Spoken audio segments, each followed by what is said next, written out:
Everyone, today I'm doing another tier list, but this time for the Defender class of heroes in King Arthur's Knight's Tale.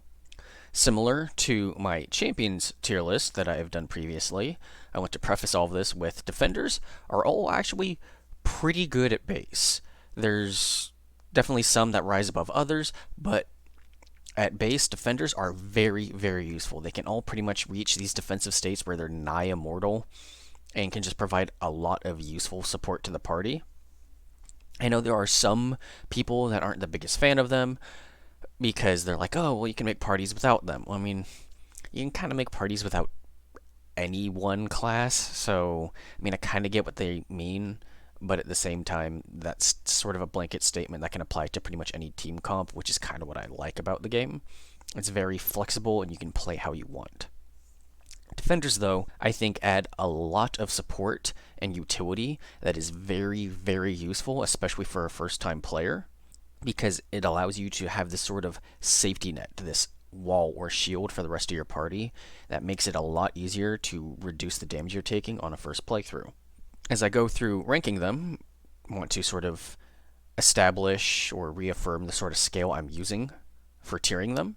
In S tier Defender, in this case, is going to be one that I think just offers just an extreme amount of contribution to the party they're in compared to the other defenders. They have like just abilities on them that just are like you're taking this defender over pretty much any other one when given the choice. An A tier defender is one that is still very useful and provides a lot of support for the party, either through debuffing or buffing, but may require certain comps to really shine over others, whereas an S tier defender is good in any party. A B tier defender is just a solid defender. There's no real cons to them, but their pros I don't think are enough to really help them stand out. They're a bit more niche-ish, where if there's a specific type of party comp, this is where your defender would go in and sort of shine. And then lastly, in C tier, this is where just sort of the bottom of the barrel defender goes, where they're fine because they're a defender, but they're really the last one you're probably going to be picking out of any of them. They just don't offer a whole lot compared to the other ones to incentivize taking them. Now, I hope that makes sense, and if not, I'm sure it'll become more clear as I go through the process. We're starting off strong with Sir Galahad, and if anyone has played with Sir Galahad, I'm pretty sure you know where he's going. He's going up in S tier. Galahad is an absolutely amazing defender. He's a lot of the sort of classic stuff that you want from your defender. You have taunt, you have guard. However, he does have some slightly higher than average damage dealing capability with his basic attack due to the flaming strike and his flaming sword. So, defender damage isn't great just in general, so it's not a super high metric for this, but it is still nice to have. Additionally, he does have a ranged attack, which can be useful for just trying to help weaken some distance targets for the rest of your party members, or even closer ones that you just don't want to move him for. So that's a nice versatility. But the big thing on him is his support ability, Divine Favor. It is essentially an Inspire ability, though a bit different, as it provides a damage buff and it doesn't reduce cooldown. So there's, which one do you value more? Personally, I prefer Divine Favor for the damage buff, which makes this ability insane. One of the strongest abilities of Sages, a main reason why you bring him, is that Inspire ability, and you have this on your tank, on your defender. So that's crazy. He's an absolute iron wall like other defenders with good utility, a little extra damage, and one of the strongest support abilities in the entire game. Up next is Sir Gawain, and this is a tricky one. He is one of the higher damage dealing defenders. If you look at his skill tree, he can actually get up to 50% extra damage against most targets, 40% against human type targets, brigands. And not a lot of players actually have a lot of experience with him because you recruit him during Act 3 and it's either him or Fairy Knight, and most people go with Fairy Knight. Fairy Knight's pretty good. On top of that, he has the conservative trait, so the 3 active skill points to learn an active skill. That's pretty rough. You need to use 2 tomes to really get all those skill points back to optimize him. I do like his skill tree, like I said, that 50%. I can kind of appreciate the nicheness of his build style, and he does get freezing attack, which I think is an amazing ability for a defender. He does still have taunt, but he doesn't have guard. I think I'm going to put him at like the bottom of B tier. It's a tough call, honestly, between C. That conservative trait is just a real annoyance. It's a huge pain. But I do like his skill tree. I do like that he can do more damage for players that want more aggressive play styles. So I think I may put him at the bottom of B. I may move him down by the end of the video. It's a real tough call. He really floats the line. The fact that he's also purely neutral and you get him so late in the game does make it hard to boost his loyalty up. We'll reevaluate him again later. Up next, though, is going to be the main character of the game, Sir Mordred, the character you're going to be bringing on every mission. And Mordred's very unique in the defender class because he actually has no defensive abilities. All of these other defenders have some form of defensive ability, some type of taunt at least, and he doesn't. So to really shine with him, you really need to know how to do your positioning well, to put him in spots where he will just naturally bait attacks towards him through AI manipulation, knowing how the AI works. And he really shines as a more proactive kind of defender is what I like to call him. The other defenders are more reactive. Using things like taunt is when enemies are close, then you taunt. I mean, you could shield charge in and then taunt, but I still kind of see that as reactionary. Whereas Mordred is proactive. He supports the party by helping keep the enemies away.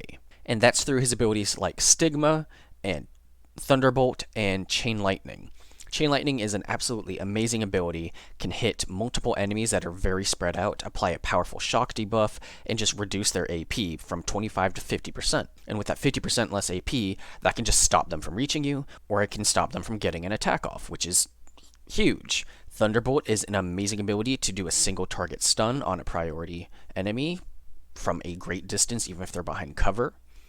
And Stigma is to enable kills, so you set up a kill that you normally can't get, and then they can't attack your teammates.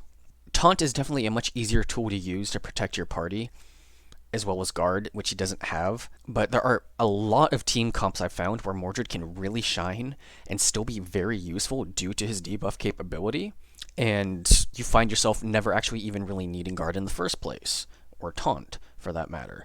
So I'm going to put him in A. I think he's very strong, very useful, and maybe won't really shine in every team comp, but there's a lot of them where he can definitely put in a lot of work. Next is Pelleas, and he's going into C. No beating around the bush on this one. He's a very basic defender. He has a super generic skill tree, nothing unique to him, nothing that shines. I mean, he has taunt and he has guard, so he's useful if you want a more classical defensive defender from early on as opposed to Mordred, but he just does not have anything exciting really going for him. But on top of this, his negative trait is secure, I believe. Yeah. And this means he can't go on missions unless he has no injuries and is at full vitality. It's kind of like the Sir K trait, but worse because he can't participate if he's missing 1 vitality.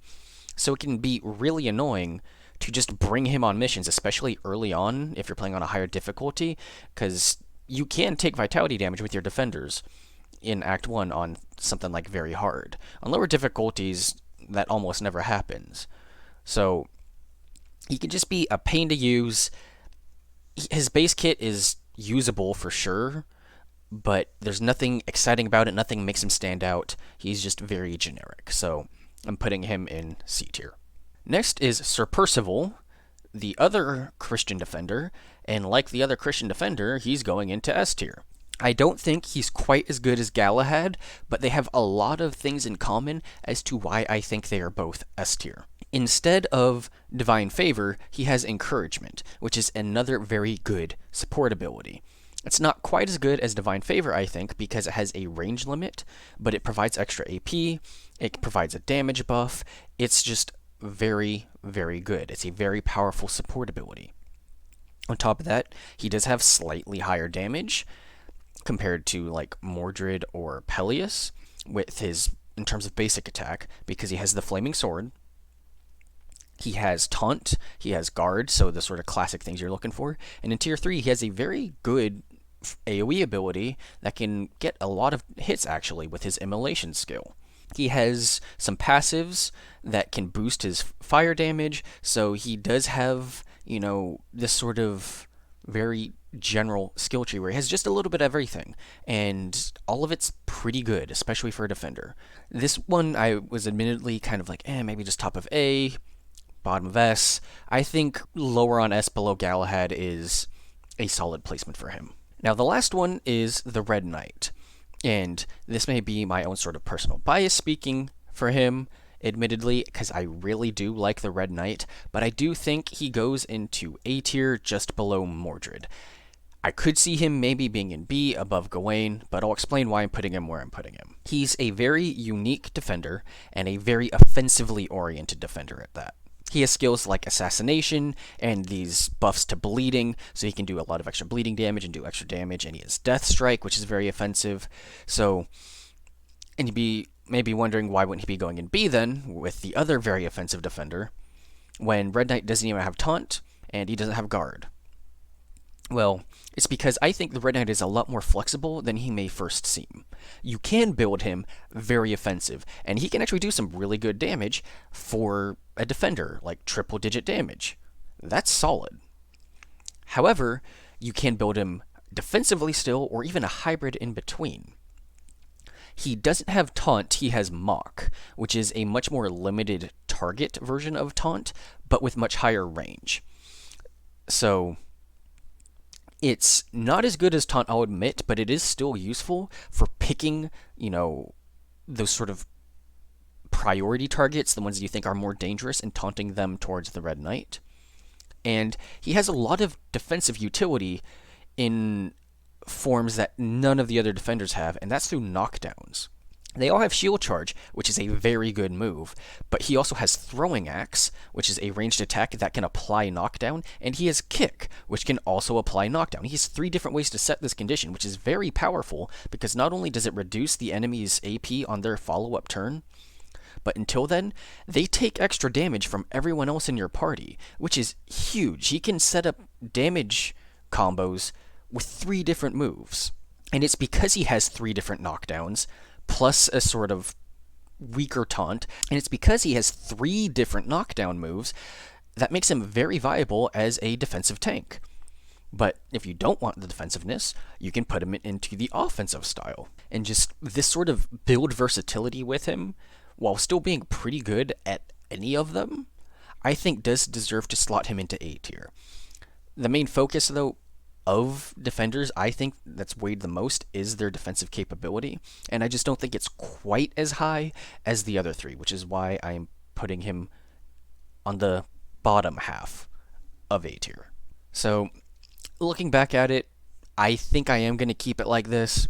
There are some notable downsides to Gawain, but I do think with something like freezing attack and taunt, he can still perform fairly well defensively, and his extra damage, while not being as impactful as I would like, is still something you do notice. Conservative is a pain. There are workarounds to it which are inconvenient. So I think keeping him in B is a solid choice. And everyone else, I'm pretty firm on where they're at. So I hope this was helpful, useful, entertaining in hearing my thoughts on the defenders, where they belong, and maybe gave you a different type of insight into some of them. I'm curious to know where you would put some of these defenders. I feel like Red Knight is probably the most contentious of all of these picks, or maybe even Sir Mordred, actually. I've seen some negative comments about him, here and there, so I am definitely curious to hear what you guys have to say about this, and as always, thanks for watching.